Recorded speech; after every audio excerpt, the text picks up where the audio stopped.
They placed me here as a saint, knowing there is not a single trace of divine power in me. They mean to keep me inside this sealed room until the end of my life.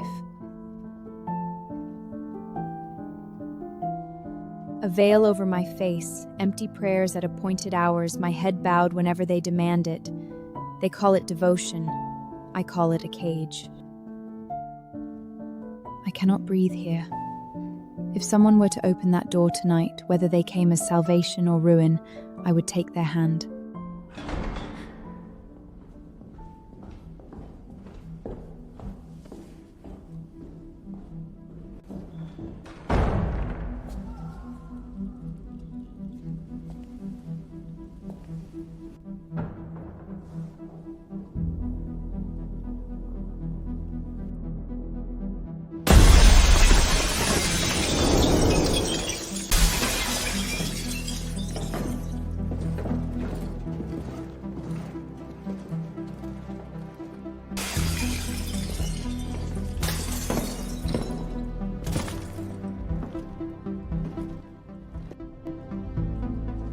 Chief, we cannot stay here long.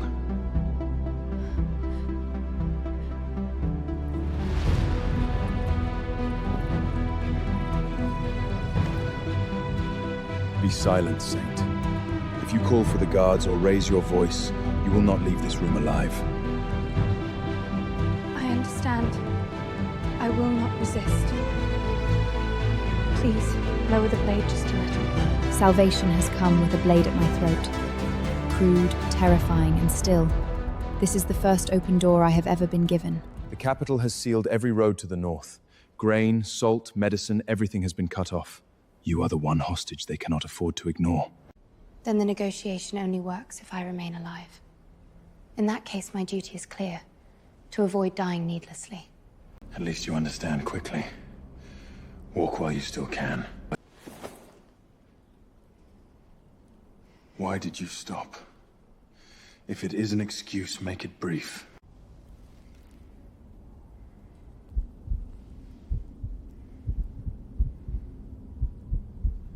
I have heard the road to the north is unforgiving.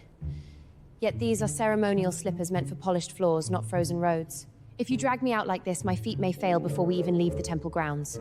A hostage who collapses on the road will not strengthen your negotiation. You are the first hostage I have met who argues terms while being abducted. It is not a condition, it is preservation. A living, uninjured hostage is worth more. Allow me the winter boots and fur mantle from the top shelf of the wardrobe. You sound less like a saint and more like a negotiator. Put them on. If you delay again, my courtesy ends here.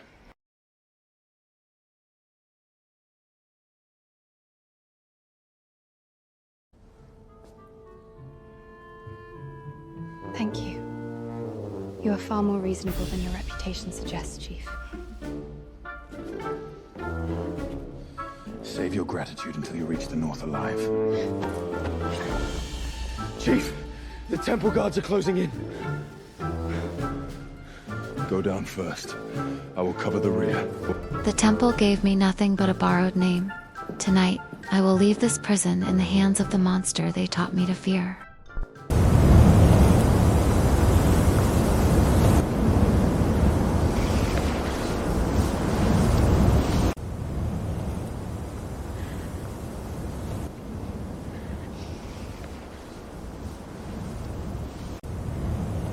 Chief, the saint hasn't slept a wink since yesterday and has been crying like that. A noble lady of the kingdom must find this harsh wilderness unbearable. What if something truly goes wrong? Perhaps you should comfort her a bit. Leave her be. There is no substance to her weeping. Besides, while pretending to cry, her toes have been repeatedly pointing south toward the direction of escape since a while ago.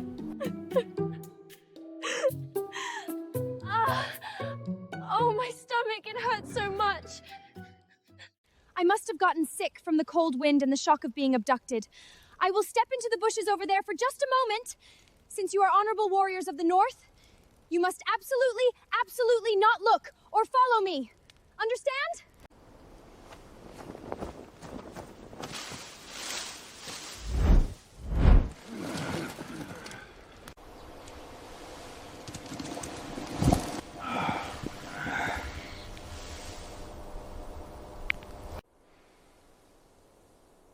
Do not pursue her. The terrain ahead is treacherous and leads straight to a dead end. Let's just see how well she can run.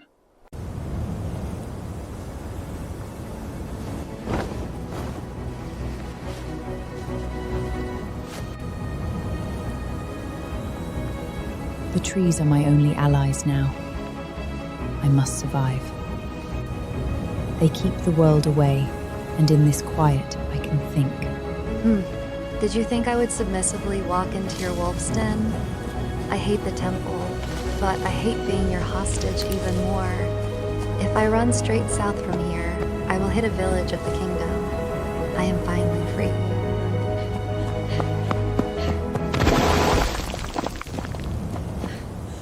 Oh my god!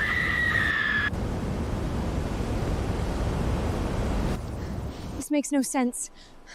Why is there no path? A cliff on the left, a cliff on the right? I'm completely trapped.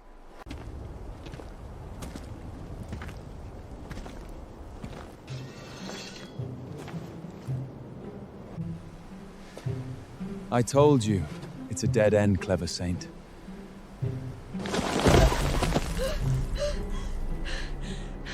Why are you coming out?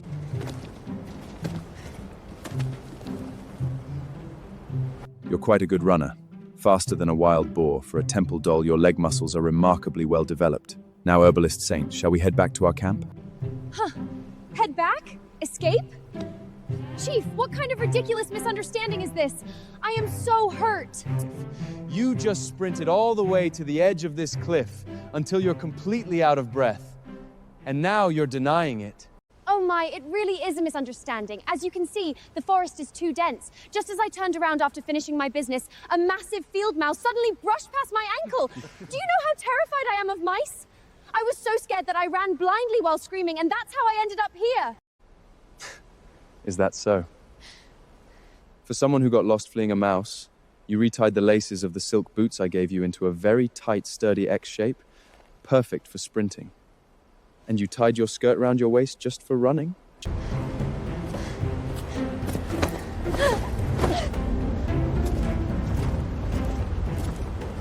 Kayak! Let me go! I really got lost because of a field mouse. Sure, my clever saint who fears mice. If you get lost like this next time, I'll tie you behind my horse and drag you along the gravel path, so try using the mouse excuse again. Just you wait, you beast. Next time, I'll say a tiger came, and I will escape perfectly.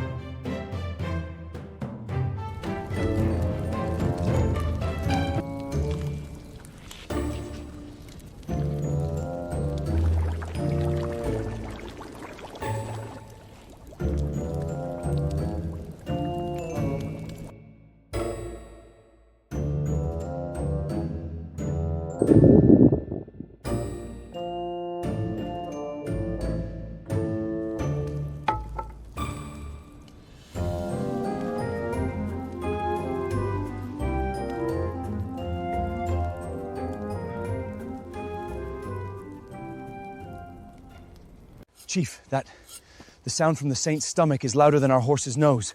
She exhausted herself during her escape. If she starves to death, won't our negotiations with the kingdom vanish? Weak kingdom weaklings. Crying for death after running just that much.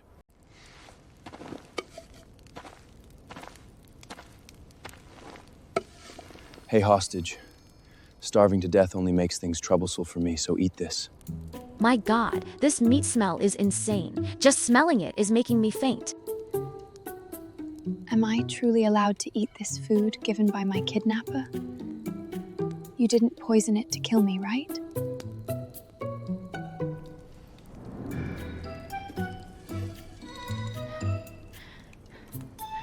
Thank you, Chief.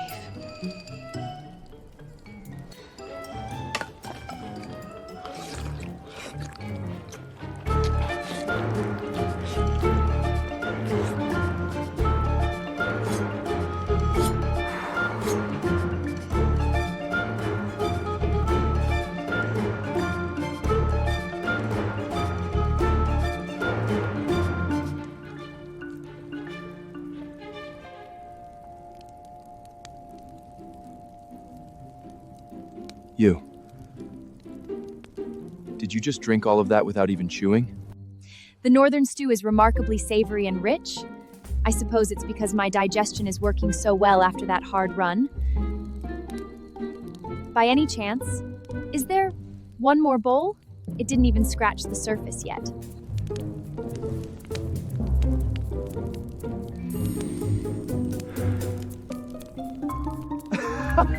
Edmund, bring her the entire boiling cauldron. This hostage eats more food when captured than the supplies we lose when she escapes. At this rate, she's going to completely deplete our entire tribe's winter food reserves.